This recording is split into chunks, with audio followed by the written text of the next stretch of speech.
Some of the biggest takeaways from this course have been learning about the purpose of social media as well as the effects of social media use on the user. So, looking into the purpose of social media, the purpose of social media varies depending on who's using it.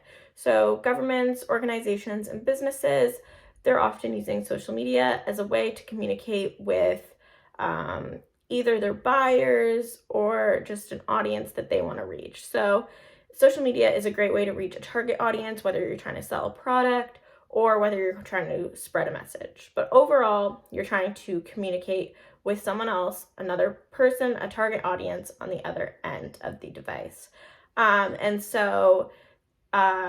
When you look at the individual use of social media, so your own personal use, that's often meant for connecting with friends and family. But either way, they're both very much focused on communication and sharing messages, sharing ideas, kind of just portraying what you want whoever your audience is to get from you.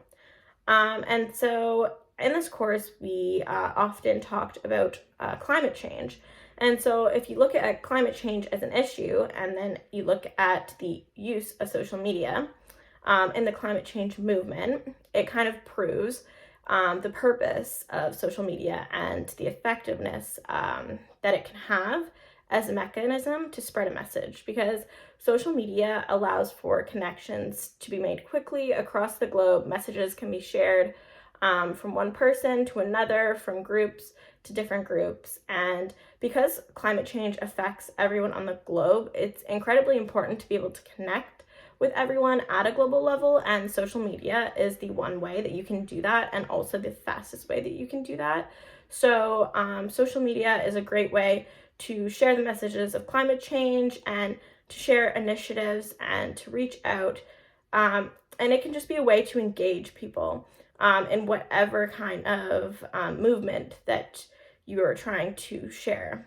And then something else I learned about the effects of social media on the user is that prior to this course, I had really believed that everything that you saw on social media impacted the user seeing it quite deeply. And I think that this was ingrained in me because growing up as a girl and as a woman, we were often told that like what we saw online, particularly like, for example, scrolling through Instagram, that everything you saw on there, they made it seem like it affected everyone so heavily, that every woman, every girl viewing social media, seeing these models online, that it was impacting them deeply. And so that kind of made me think that whatever you saw online impacted you deeply. But I think throughout this course, it kind of made me understand that that is not actually the case. And not everything you see is that deep. And it doesn't always translate to a in real life action.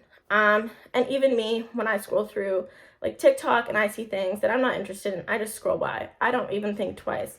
And that just kind of made me realize that, everyone on social media, they see a lot of content every day. And honestly, a great amount, they just scroll right by because they have no interest. And prior to that, this course, I just always thought that everything did impact someone deeply, but that's just not the case. And I definitely think that that might have been the most interesting takeaway overall.